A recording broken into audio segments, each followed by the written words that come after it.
Welcome to ஐசான் lessons channel. வணக்கம்.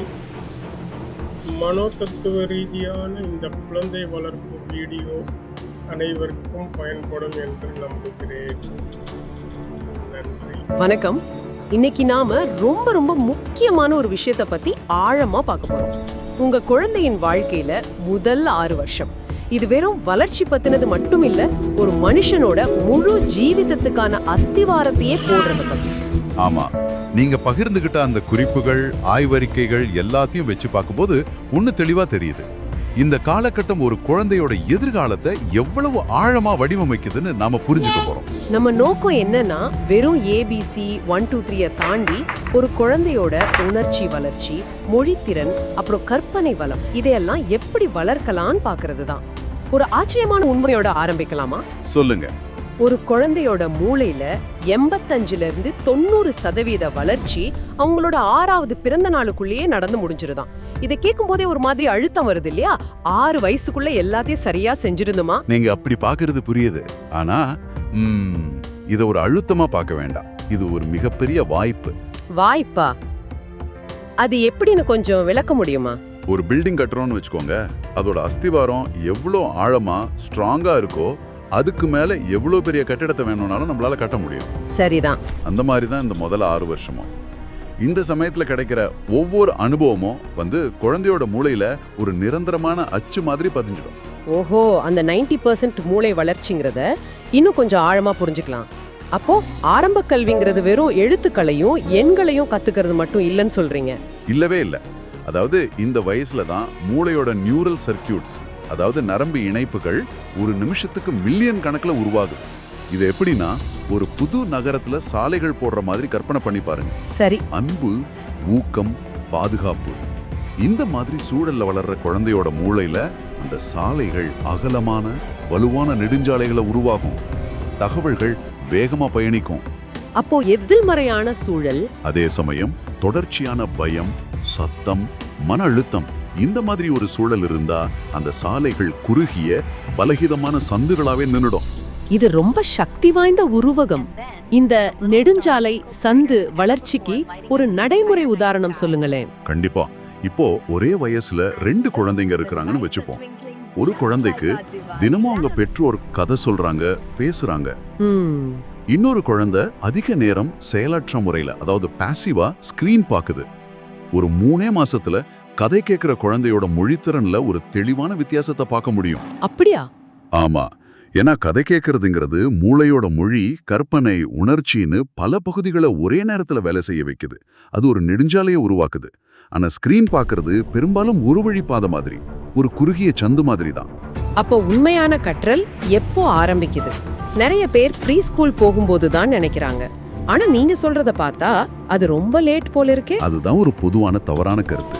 கற்றல்ங்கிறது குழந்தை பிறந்த நொடியிலிருந்தே ஆரம்பிக்குது. பிறந்த நொடியிலிருந்தே வா? ஆமா. ஐம்புலன்களும் வேலை செய்ய ஆரம்பிச்சதும் உலகம் பத்தின தகவல்களை சேகரிக்க ஆரம்பிச்சிடுது. சுருக்கமா சொல்லணும்னா 0 to 1 வயசுல பார்வை, சத்தம், தொடுதல் மூலமா உலகத்தை உணருது. 1 to 3 வயசுல இது என்ன, ஏன் அப்படின்னு கேள்விகளால உலகத்தை ஆராயுது. ஆர்வம் உச்சத்துல இருக்கும். அப்புறம் 3 to 6 வயசுல வடிவங்கள், எண்கள், மற்றவங்களோட உணர்வுகள்னு கண்ணுக்கு தெரியாத விஷயங்களையும் புரிஞ்சுக்க ஆரம்பிக்குது. சரி, அஸ்திவாரம் பத்தி பேசிட்டோம். இப்போ அதை கட்டுறதுக்கு என்ன செங்கல் யூஸ் பண்ணணும்னு பேசுவோம். உங்க ஆதாரங்கள்ல விளையாட்டு மூலம் கற்றல், அதாவது பிளே பேஸ் லேர்னிங் பத்தி திரும்ப திரும்ப வருது. ஆமா, விளையாட்டு தான் குழந்தையோட வேலைன்னு மரியா மாண்டிசோரி சொன்னது ரொம்ப சரி.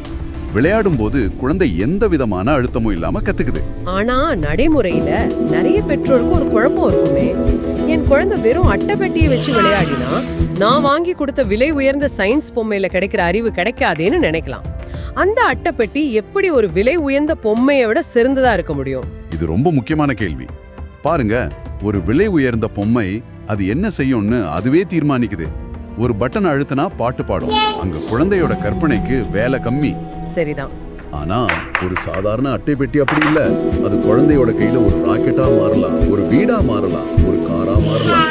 நீங்க குழந்தை தான் விளையாட்டை தீர்மானிக்குது, பொம்மை இல்ல. இதுதான் கற்பனை திறனுக்கும் பிரச்சனை தீர்க்கும் திறனுக்கும் உள்ள வித்தியாசம். நீங்க சொல்றது கரெக்ட். அந்த பிளாக்ஸ் விளையாட்டை பத்தி உங்க குறிப்புகள்ல இருந்த ஒரு விஷயம் என்னை யோசிக்க வச்சுது. பிளாக்ஸை வச்சு ஒரு கோபுரம் கட்டும்போது அது இடிஞ்சு விழுது. நாம அதை ஒரு தோல்வியா பாக்குறோம். ஆனா குழந்தையோட மூளைக்கு அது என்னவா இருக்கு? அது தோல்வியே இல்ல, அது புவியீர்ப்பு விசை பத்தின ஒரு வெற்றிகரமான பரிசோதனை. ஒரு சயின்ஸ் எக்ஸ்பெரிமெண்டா? ஆமா, இப்படி வச்சா கோபுரம் நிக்காதுங்கிறத குழந்தை நடைமுறையில கத்துக்குது. இதுதான் இயற்பியலோட முதல் பாடம். எத்தனை பிளாக்ஸ் இருக்குன்னு எண்ணும்போது கணிதத்தோட முதல் பாடம் இதுதான், அந்த அஸ்திவாரம். ஆமா, உங்க குறிப்புகள்ல ஒரு இடத்துல குழந்தைகளுக்கு கதை சொல்றதை விட அவங்களோட சேர்ந்து ஒரு கதையை உருவாக்குறது இன்னும் சக்தி வாய்ந்ததுன்னு ஒரு வரி இருந்துச்சு. அது என்னைய ரொம்ப பாதிச்சது. மிகச்சரியா சொன்னீங்க. அதுதான் போலியாக விளையாடுறது, அதாவது பிரிட்டன் பிளே. ஒரு குழந்தை டாக்டர் மாதிரியோ டீச்சர் மாதிரியோ நடிக்கும்போது அது வெறும் நடிப்பு இல்ல, அது சமூக விதிகளை புரிஞ்சுக்கிறதுக்கான ஒரு பாதுகாப்பான ஒத்திகை. ஓஹோ, ஒரு ரிஹர்சல் மாதிரி. ஆமா, ஒரு டாக்டர் எப்படி அக்கறையா பேசணும், நோயாளிகிட்ட எப்படி நடந்துக்கணும்னு கத்துக்குது. இது மற்றவங்களோட இடத்துல தன்னை வச்சு பார்க்கிற பச்சாதாப திறனை, எம்பத்தியை வளர்க்குது. அஸ்திவாரம், செங்கற்கள் எல்லாம் சரி, ஆனா இதையெல்லாம் யாரு சரியா செய்யறது? அந்த கட்டிடத்தை வடிவமைக்கிற பொறியாளர் யாரு? உங்க ஆதாரங்கள் திரும்ப திரும்ப பெற்றோரோட பங்க வலியுறுத்துது. அது ஏன்? ஏன்னா அந்த கட்டிடத்தோட தலைமை பொறியாளர்களே பெத்தவங்க தான். குழந்தையோட மொழி வளர்ச்சி வீட்ல தான் ஆரம்பிக்கணும். இதுக்கு நீங்க பெரிய வகுப்புகள்லாம் எடுக்க வேண்டாம். தினமும் ஒரு 10-15 நிமிஷம் போதும். ஆமா, வேற எந்த கவனச்சிதறலும் இல்லாம குழந்தையோட முழுமையா பேசுங்க. அன்னைக்கு என்ன நடந்தது, என்ன பார்த்தாங்கன்னு கேளுங்க. நீங்க பகிர்ந்துகிட்ட ஒரு ஆய்வறிக்கையில இருந்த புள்ளி விவரம் ஆச்சரியமா இருந்துச்சு. வாரத்துக்கு வெறும் 4-5 கதைகள் சொன்னா கூட குழந்தையோட சொல்வளம் மத்த குழந்தைங்களை விட 2 மடங்கு அதிகமாகும்னு இருந்துச்சு. முற்றிலும். இது ஒரு நம்ப முடியாத முதலீடு இல்லையா? பாடல்கள் பாடுறது, ரைம்ஸ் சொல்றது, வீட்டை சுத்தி இருக்கிற பொருட்களை பேரிட்டு காட்டுறது. இது பந்து, இது சிவப்பு நிறம், இது எல்லாமே வார்த்தைகளுக்கும் பொருட்களுக்குமான தொடர்பை ஆழமா பதிய வைக்கும். மொழி வளர்ச்சி ஒரு பக்கம் இருக்கட்டும், நீங்க அனுப்புன குறிப்புகள்ல திரை நேரம் பத்தி நான் அதிகம் அடிக்கோடிட்டு இருந்தேன். இது இன்னைக்கு பல பெற்றோருக்கு ஒரு பெரிய கவலையா இருக்கு. கண்டிப்பா. ஆதாரங்கள் பரிந்துரைக்கிற மாதிரி திரை நேரம் ஒரு நாளைக்கு 1 மணி நேரத்துக்கும் குறைவா இருக்கிறது ரொம்ப நல்லது. அதிலும் தனியா பார்க்கறத விட பெற்றோரோட சேர்ந்து உக்காந்து அதை பத்தி பேசிக்கிட்டே பார்க்கறது பரவாயில்ல. ஆனா உண்மையான உரையாடலுக்கு அது ஈடாகாது. பெற்றோரின் பழக்க வழக்கங்கள் பத்தியும் சில குறிப்புகள் இருந்துச்சு. குறிப்பா கண்டிப்பதை தவிர்த்து விளக்கி கற்பிக்கிறத பத்தி. குழந்தைகள் தப்பு பண்றது இயல்புதானே, அப்போ நம்ம எப்படி நடந்துக்கணும்? மிக முக்கியமான புள்ளி இது. குழந்தை தப்பு செய்யும்போது சத்தமா கண்டிச்சா அது அந்த தப்பை நிறுத்துமே தவிர ஏன் அது தப்புன்னு விளக்காது. மாறா அது குழந்தையோட மனசுல ஒருவித பயத்தை உருவாக்கும். அப்போ என்ன செய்யணும்? அதுக்கு பதிலா இப்படி செய்யக்கூடாது, ஏன்னா அது உனக்கு வலிக்கும் அல்லது அது உடைஞ்சிடும்னு அன்பா விளக்குங்க. இது அவங்க சுயமரியாதையை பாதிக்காது, அதே சமயம் எது சரி எது தப்புன்னும் கத்துக் கொடுக்கும். உங்க வீட்ல ஒரு சத்தம் போடாத மண்டலம், அதாவது ஒரு நோ ஷவுட்டிங் ஜோன் உருவாக்குங்க. அருமை. இப்போ நாம கட்டிடத்தோட வலிமையை பத்தி பேசிட்டோம். ஆனா ஒரு வலிமையான கட்டிடம் புயல், மழை மாதிரி வெளிப்புற பாதிப்புகள்ல இருந்தும் பாதுகாக்கப்படணும் இல்லையா? அததான் உங்க ஆதாரங்கள் உணர்ச்சி மற்றும் பாதுகாப்பு கல்வின்னு குறிப்பிடுது. இத பலரும் பேச தயங்குற ஒரு பகுதி. ஆமா, இத சமூக மற்றும் உணர்ச்சி கற்றல், அதாவது சோஷியல் அண்ட் இமோஷனல் லேர்னிங்னு சொல்றோம். ஒரு குழந்தைக்கு அதோட உணர்ச்சியை பேரிட்டு கத்துக் கொடுக்கறது ரொம்ப அவசியம். பல நேரத்துல குழந்தைங்களுக்கு ஏன் அலறோம், ஏன் கோவமா இருக்கும்னு சொல்ல தெரியாது. அந்த உணர்வோட பேர் தெரியாததால அதை கையாள முடியாது. சரிதான். நீங்க சொல்ற விதம் எனக்கு பிடிச்சிருக்கு. இது அவங்களுக்கு ஒரு மொழியை கொடுக்கற மாதிரி இருக்கு. நீ இப்போ சோகமா இருக்கேன்னு நினைக்கிறேன் அப்படின்னு நாம சொல்லி கொடுக்கும்போது அவங்க உணர்ச்சிகளை புரிஞ்சிக்க ஒரு கருவியை கொடுக்கறோம். மிக சரியா சொன்னீங்க. I feel sad, I feel ஹாப்பின்னு சொல்ல கத்துக்கிறது அவங்க மன அழுத்தத்தை கையாளும் திறனை ரொம்பவே மேம்படுத்தும். பாதுகாப்பு விஷயங்களுக்கு வருவோம். ஸ்ட்ரேஞ்சர் டேஞ்சர், சேஃப் டச் மாதிரி கொஞ்சம் கனமான விஷயங்களை குழந்தைங்களை பயமுறுத்தாம எப்படி எளிமையா சொல்லி கொடுக்கறது? இது ஒவ்வொரு பெற்றோரும் கட்டாயம் செய்ய வேண்டியது.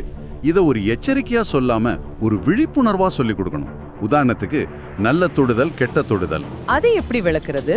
அம்மா அப்பா கட்டி பிடிக்கிறது, நண்பர்கள் கை குலுக்கிறது மாதிரி இருக்கிறது நல்ல தொடுதல். ஆனா நம்ம அந்தரங்க உறுப்புகளை யாராவது தொட்டாலோ அல்லது பார்க்க சொன்னாலோ அது கெட்ட தொடுதல்.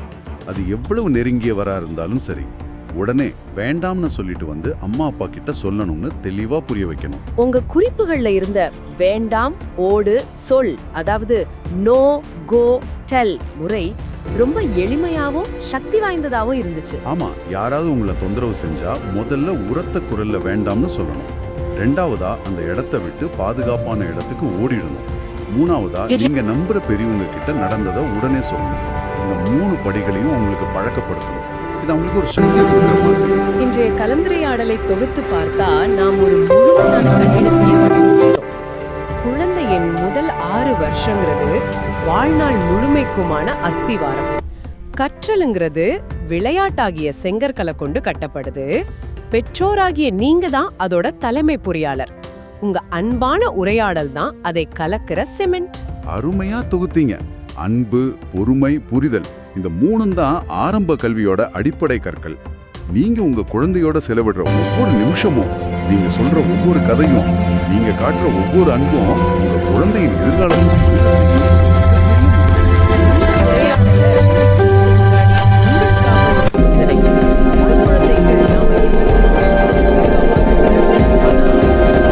மற்றும் ஆர்வம் பத்தி ஒரு குழந்தை உங்களுக்கு என்ன கத்து கொடுத்திருக்கு?